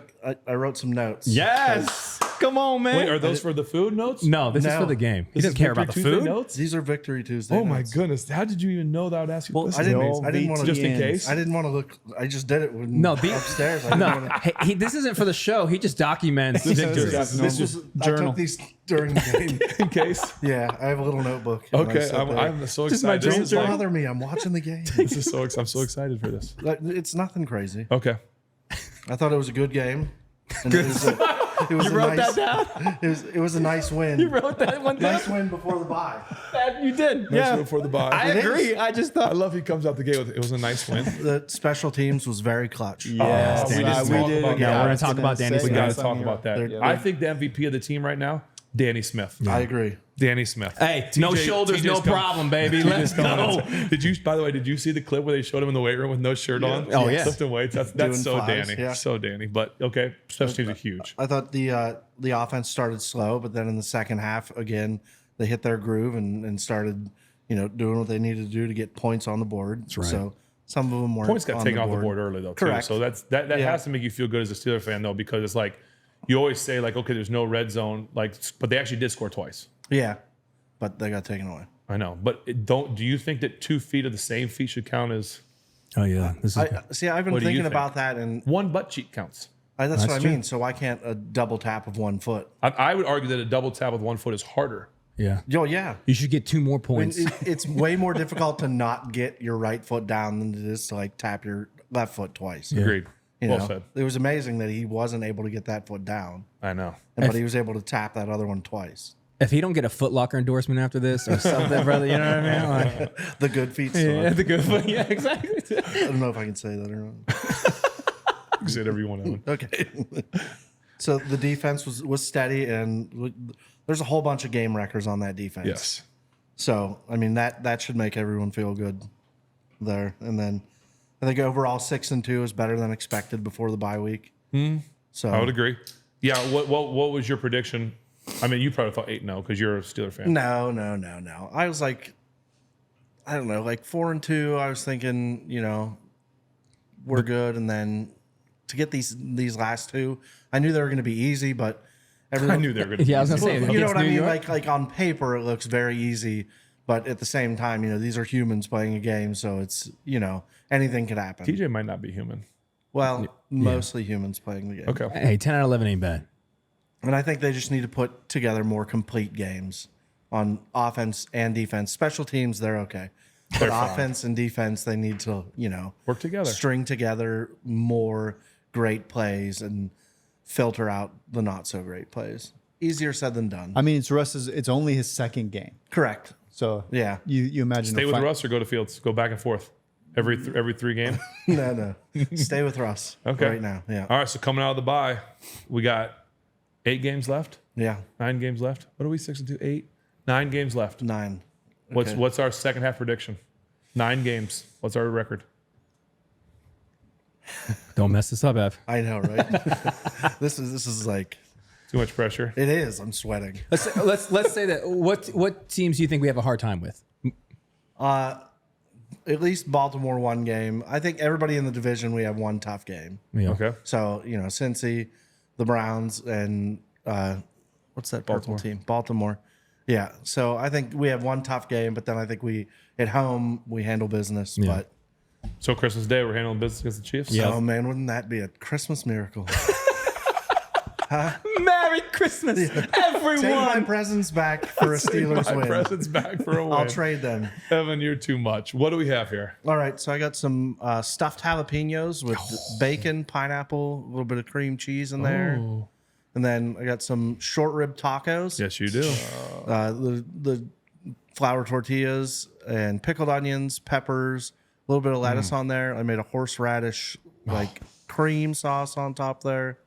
And then last but not least, they're called chicken lollipops, chicken drumstick lollipops. So the bone has been Frenched. I smoked them. And then It's today, been Frenched? Frenched meaning you cut the meat from. Yeah, duh. Move from this. You see how the bone? Can they see that? Yeah. No? Okay. Well, tilt it up. The bone You right got it. here the meat's been cut off of there. You can't Yeah. really eat that anyway. Yeah, it's been Frenched. So it's more of Frenched. French. That's Frenched. what I thought too. That's what I thought Frenched was. I just wasn't sure if you knew what it were right. was. Yep. Yeah, Okay. we wanted to explain it for the people. Yeah. So and then there's a little bit of here it is. What's that? I don't remember what it's called. Just That's Which ranch dipping sauce? the ranch dipping sauce. Oh, that's yes. not what you meant.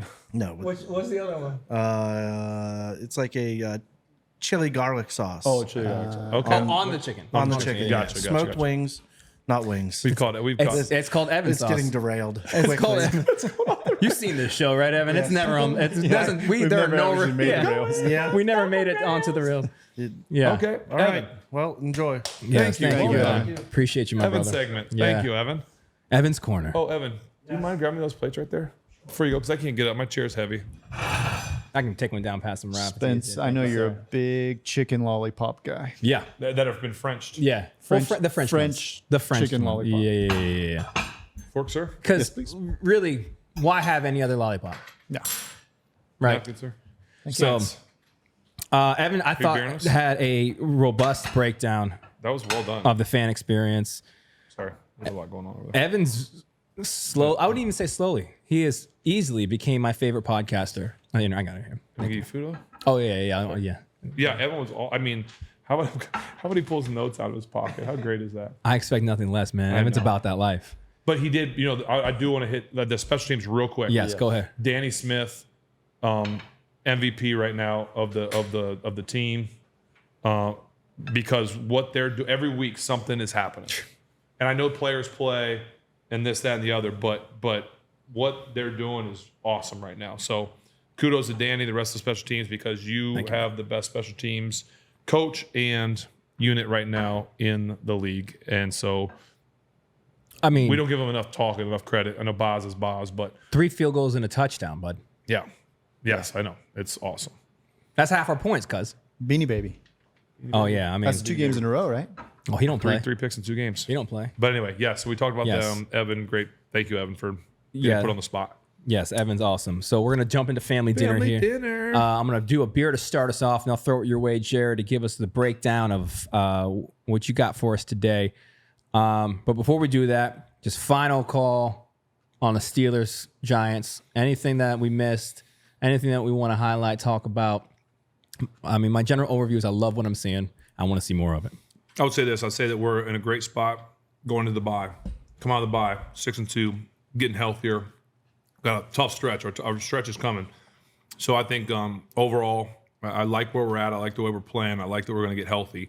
I like the way that Russ is playing. I like the way that the offense is starting to churn, running the ball. I like the way Najee is going a couple straight 100-yard games. And I think the defense is just going to keep getting hungrier. So right now, I'm in a good spot. Here we go. Hey, when you feel good, you play good. What about you, Jared? Your Steeler breakdown. You got one for us that differs from anything that we said? Ditto. Yeah. Samesies. Yeah. I'm excited to, again, I'm an outsider here, but it's been fun for me to watch Russ on the team and see his veteran. I love leadership. I'm drawn to like strong leadership. I think he's done a really good job at demonstrating leadership when he wasn't playing. Now that he's on the field, staying cool when things have gone a little bit haywire to start the games.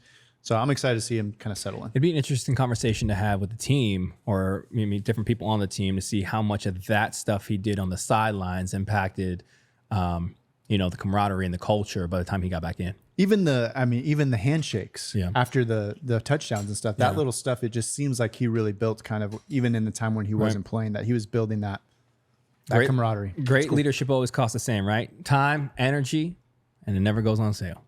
All right. With that being said, we got family dinner coming here and our second beer here from the good people over at Voodoo Brewing Company. This is called Non-Trademark Infringement Alma Mater IPA. I would imagine based upon the colors, it resembles a certain college I had already talked about, the girls volleyball team, which we saw defeat Louisville in dramatic fashion. Game 5, it was phenomenal. I expect nothing less. Those women are absolute animals on that Number court. 1 in the nation. Yeah, number 1, no big deal. Maybe you've heard of it.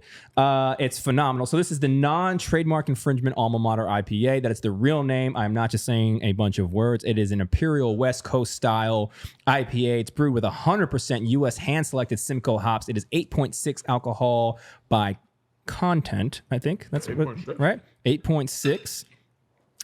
It dons the Pitt Panther colors here. I don't know if that's infringing upon the trademark. I also don't know if that's the one they're talking about. But we have it here, courtesy of Voodoo Brewing Company. Here we go. Good smell.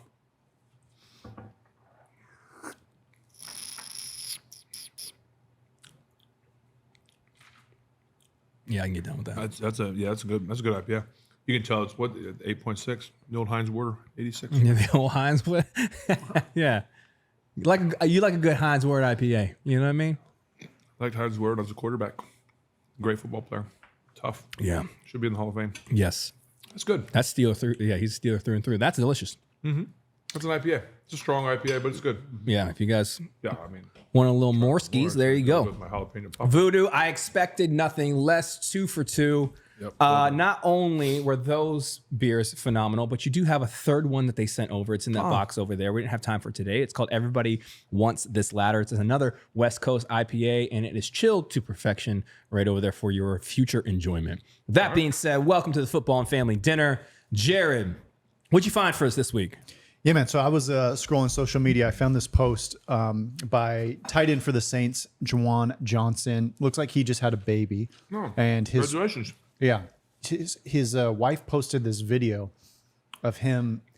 I mean, she looks like she had just, within the day for sure, had just given birth to their new baby. And he's standing over the hospital bed reading scripture over her. I think he was reading Proverbs 31 over her. Really just kind of honoring her as a mother and as a woman, which I thought was just so, so cool. And it reminded me of last week we talked about how these young guys are really stepping into their role as the leaders of their family, loving their wives well, taking their role as leadership of their family super serious. So I just was encouraged by that. One, as a young guy, stepping into his role as a father, husband. But then my next emotion was conviction. And just thinking like, Explain what you mean by that. well, you know how there's that saying that we judge people by their actions and we judge ourselves by our intentions. So I always have the intention that I'm going to be that kind of husband. Like in my brain, I'm like, yeah, I should pray with Layla more. I should read scripture with her. I should lead her spiritually. And then it kind of stops there. Like I'm a good dude because I want to do that.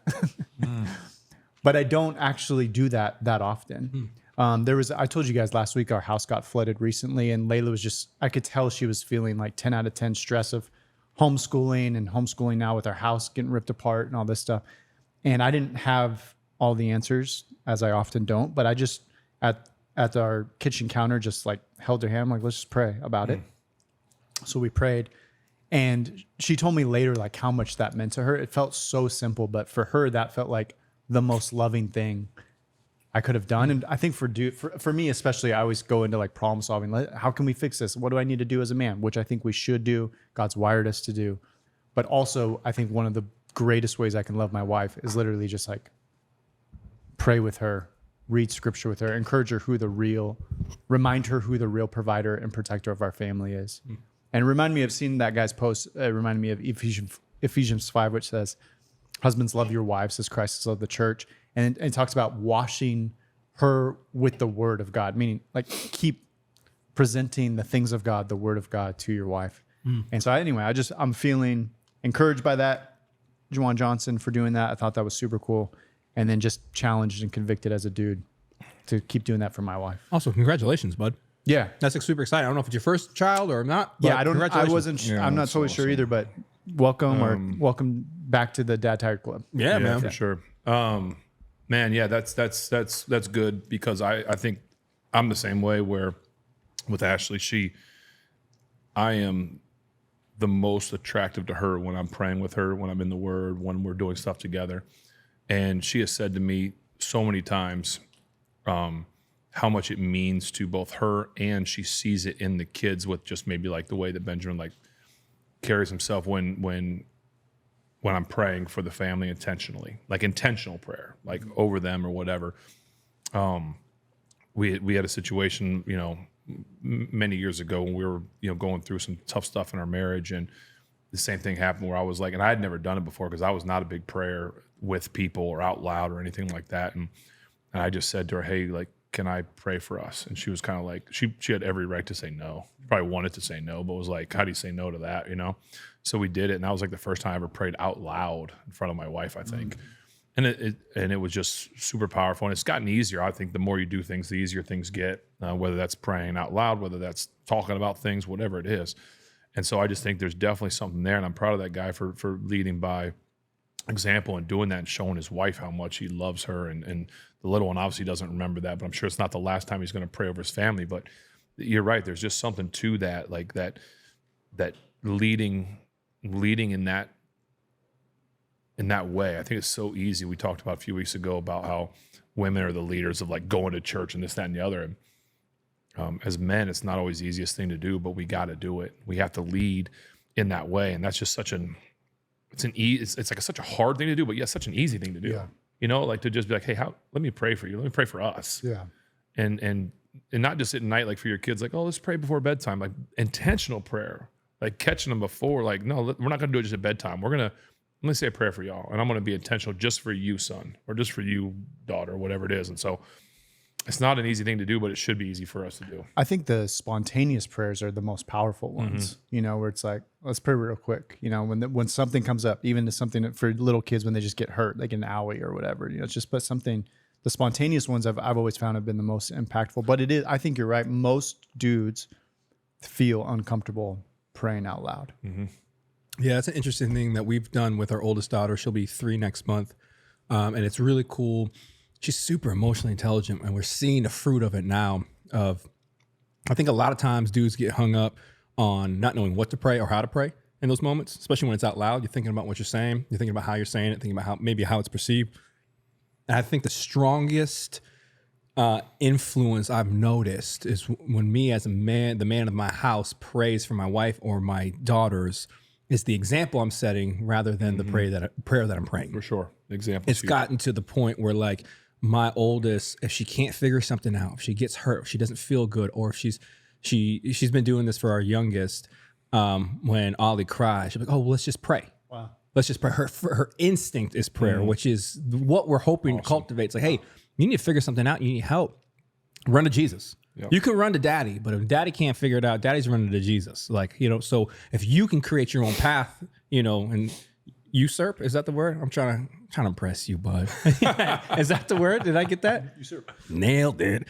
If you can usurp daddy and go to Jesus, you're gonna be good, okay in this life. And one thing that my wife has been phenomenal at, and I've learned in this process to even try to do more, is when that prayer gets answered, to thank Jesus. Yeah. Go back. It's like my wife has been great at that with Kiel. It's actually been something I've been implementing in my own life, because you just forget. You chalk it up. You're like, Lord, will you help me X, Y, and Z? Lord, I need this. And then when it happens, you're about your business. And then instead of stopping, be like, no, let's thank Jesus because he answered the prayer in which we asked him to. Yeah, I think that's also like it's. I totally agree with you. I know I just muttered there, but it's less about maybe the prayer and more about the intention of it. Like I can tell, like if Ashley's going through some or stressed or whatever, like you talk about, like let me just pray for you. Like I can feel her like at night. Like say we're laying in bed, like hey, can I say a prayer?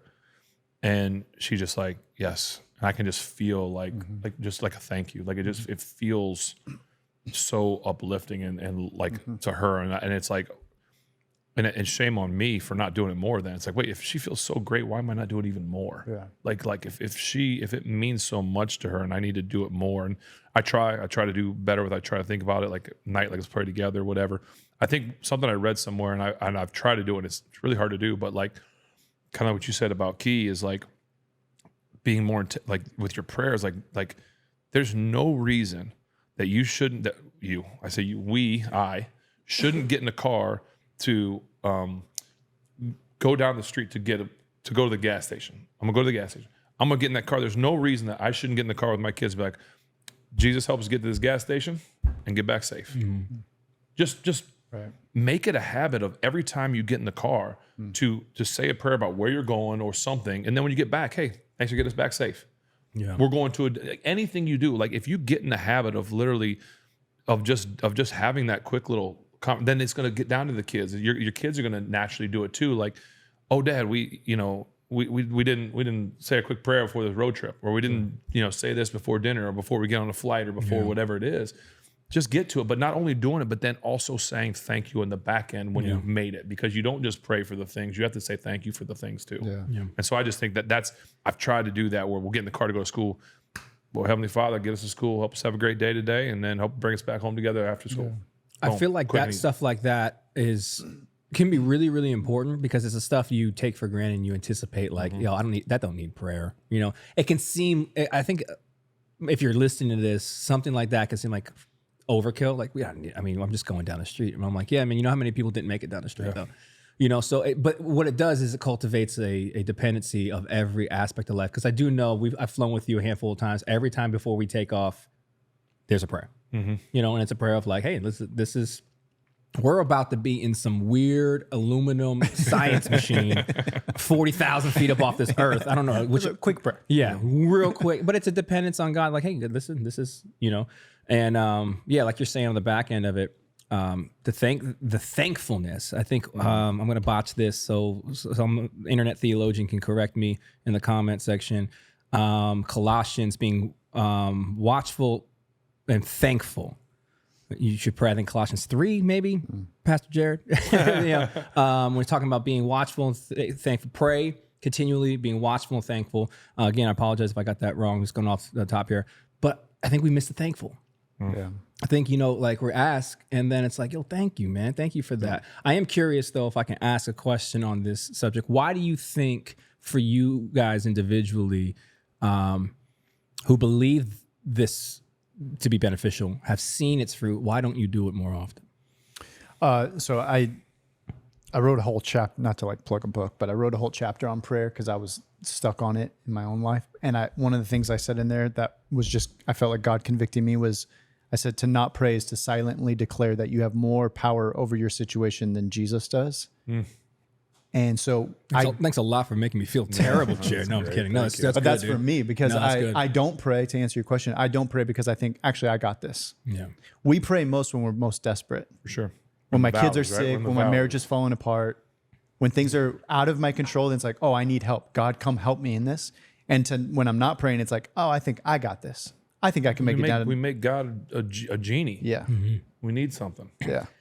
So is it? I'd love to hear your answer, but going off of that, is it a fight then to realize you actually are more dependent in every aspect of your life? Like, is there an illusion of control that you have, or is it inviting God into things that you actually do have control in?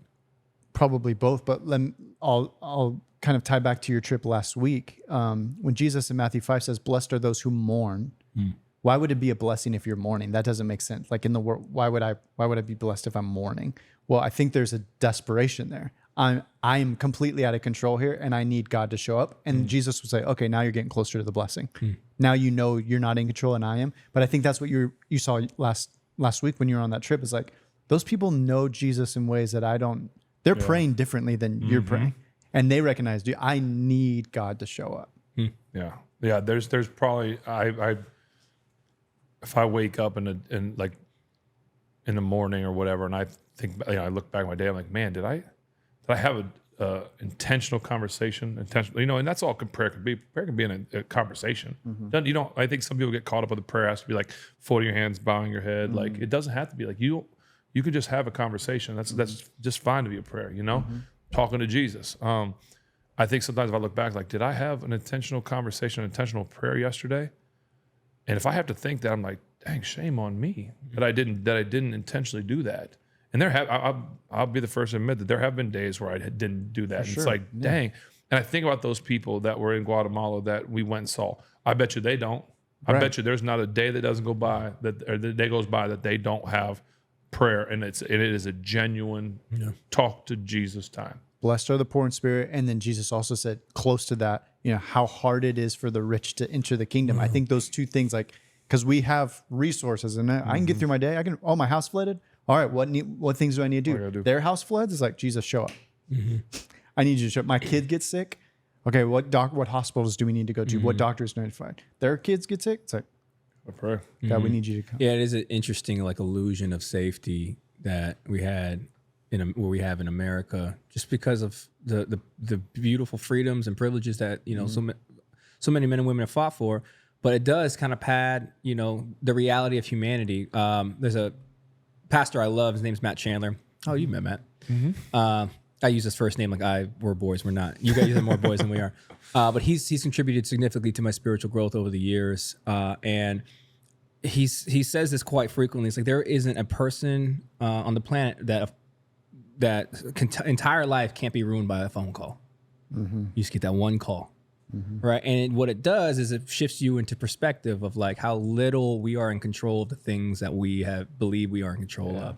Because I mean, I think we all probably have a moment like that in our lives. You know, obviously I've shared mine with my daughter when the journey we're still going through, but you get that, buddy, nothing matters. Yeah. Right. And so it is very true that like there is a illusion of independence, you know, that we might have, that where even when things are going good, like you need, like the Lord giveth, Lord taketh away, man.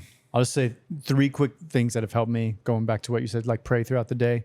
Jesus' prayers were always spontaneous. They seemed to just be like on the fly. They were always raw. He prayed hard prayer, like why? You know, it's okay to pray hard prayers, raw prayers, short prayers. He would say like, stop praying these long-winded prayers like the religious people do. Right. Just say a short prayer. Right. It can be a short, raw, spontaneous prayer, and that in Jesus' standards is totally okay. Yeah. For sure. Yeah. And that's, I know it says that in the Bible, like, don't be like the long-winded prayer. Like, I think about that. No, you can have long-winded prayers that mean a lot, but you don't have to have it. Right. I think gotta be that's lip key. service. Yeah, You it don't doesn't need gas to me be up, that. bro. You know what I mean? Like I'm God. Don't gas me up. Yeah, right. I know what's going One on. of my favorite prayers Jesus ever prayed, man, was the night before his death when he's literally asking God, I don't want to do this. Yeah. If there's another way, Yeah. Right. if you can send Buddha, if there's anybody else, you know what I mean? If it's got to be me, I'm in. Yeah. But if there's any, and like, how human is that, bro? I think that's one thing too, man. I don't want to go on a tangent here, but I think so often we forget about the humanity, right? When we talk about Christianity or we talk about, you know, the spiritual aspect of life, you forget that like it's faith for humans. And humans, what you're talking about when you have a day where like, oh, I forgot. Yeah, that's a human thing. You know what I mean? And you're allowed to be human. Not only are you allowed to be human, God's pretty stoked about, he calls you the crown jewel of creation. You know what I mean? And there's a lot of things that don't necessarily need to be removed. They just need to be redeemed. Yeah. And that's human stuff, right? He's pretty stoked on us. Yeah. Right? Enough to die. So I love the freedom. It is for freedom that Christ has set you free, that we have to like, and I wouldn't recommend this, and this will land however it lands based upon your own belief system. But bro, I've been in prayers cussing. You know what I mean? Because it's like, this is what I have for you, Lord. Yeah. This is where I'm at. And I don't think you're surprised by it. I just need you to invade the space. We're allowed to go to the Lord angry. Yeah. We're absolutely allowed. There's nothing that says we can't go there and be like, ask questions like why, or I mean, that's what people say. Like, okay, you know, obviously a typical, like if you're mourning, right? Like if something happened in the family, you lose a family member, you are allowed to go to the Lord and be like, why? Yeah. Dang you. Why would you do this? Like it doesn't, there's people think like you can't go there because God knows you're hurting. Go there and tell him that you're hurting and tell him why, and then let him know. The key is like when you go there, you can't be like, I don't believe in you anymore. I'm mad at you. Like they're not doing that, but you're allowed to go there and be angry and ask tough questions because you might get answers. You also sound real dumb talking to someone you don't believe in. Yeah. I don't believe in you no more. But if you hear, yeah. No, man, like, listen, if all of this is in fact true, because it's by faith, right? Now, I got some evidence, but if it is, then the God of this universe, the author of creation, is much bigger than any hissy fit I can throw down here. Right? Like, you can swing. You know what I mean? The whole book of Psalms. Yeah. I was going to say, you ever read David's thoughts? Yeah. Raw prayers. Yeah. That's cool, man. I appreciate you bringing that to the table, really, my that's brother. good because that's. And here's what I'm gonna say. I'm gonna do this as I know we're probably wrapping this thing up. Is I'm gonna challenge y'all. I'm gonna challenge myself. I'm gonna challenge everyone out there, all the guys that decide to stay tuned into the end of this thing and enjoy the family dinner. Is when we get together next week.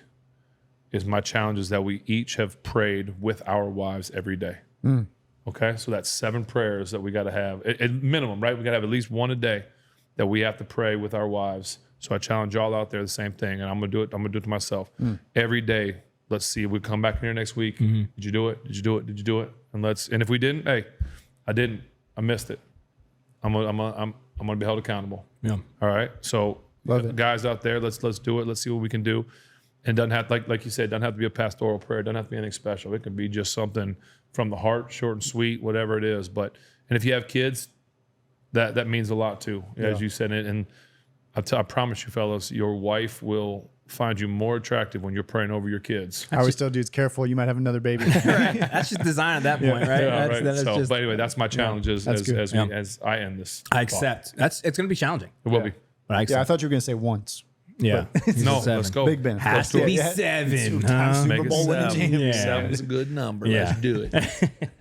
Yeah. No, that's awesome. I I think that's a great challenge too, brother. I appreciate that. I'm excited to step into that, and I'm sure there'll be updates in the text thread. In the text thread. Well, just we can shame each other. Oh, no prayer today, huh? Tough guy. Yeah. No, I'm waking her up. It's Yeah. 11:30. Right. I gotta get the prayer in. She'd be like, not now. Yeah. No, I want to pray. No, I'm praying. Sure you do. Sure Lord, you want wake, to pray. wake, oh sleeper. Sure you want to just pray. Sure, No, I promise. All right, man. Hey, well, we appreciate you guys. Thank you so much for tuning in. Thank you, Chef Evan, for your insight and the food. Yes. Steelers Nation, you are the greatest. Thank you so much to Voodoo Brewing Company as well for providing this episode's beers. Go check them out if you have not already. And I just want to thank you guys for continually checking out the show, sharing it, getting tapped into the community, sharing your thoughts, and continue to do that in the comment sections. Let us know what you guys think. If we missed anything with the Steelers, if any part of the family dinner resonated with you, please share that as well. That is the point of this community. And Did you want to? No, it's because next week's a bye week. Ooh, it is a bye week. It's a bye week, so we're still gonna do a show. We are going to do a show. We'll have a little bit of Steeler talk. Probably we'll talk around the league stuff. Yeah. We're gonna try and get a guest in, We are going to try to get a guest in. and he's on the books, so hopefully he can come. And I know they're all like, "Oh, it's gonna be a bye week. What Steelers are gonna be?" Well, wait and see. It might not be a Steeler. Yeah. Might be a Steeler. Might not be. Might be. Might not be. Could be. Won't know.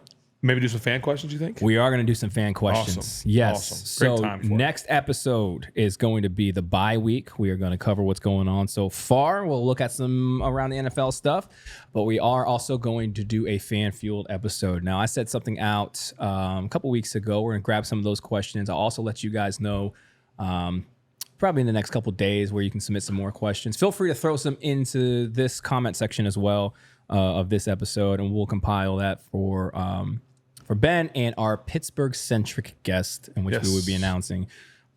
Stay tuned in, stay plugged in, follow at Footballin with Ben on Instagram. Also give Dad Tired, which is Jared's organization, a follow as well, especially if you benefit from anything that we cover in the family dinner. He goes down in depth on these topics, and he provides phenomenal resources for you to grow not only your faith, but your community. So please tap into that. It's at Dad Tired on Instagram and really any social media. I think you have. You guys have done it, and we're proud of you guys for reaching out to Jared and reaching out to the community, because it's not always the easiest thing to do to say I need help. So Jared's gotten many emails and letters and notes and whatever for people that have done it. So good for you guys. Keep it up. There's some really good stuff over there. And do we want to tell the people at any point who's coming at some point when we know for sure, so if they would have questions for him, or how will that work? We can announce that when it's solidified. When it's about time. Yeah. Okay, And that's a good reason why you should follow at Footballin with Ben on Instagram. Yeah. I'll do a post as well on YouTube, but make sure you tap in because you'll get it there on Instagram first. But yes, I cannot encourage you guys enough to go over, check out Dad Tired. You guys come here and join us at the bar, and we hope that we're able to provide you something with entertainment, but we want to give you more than that. And on Jared's platform, we're able to do that. So go ahead and check that out. Other than that, like I said before, we appreciate you. We'll see you at the bar next week.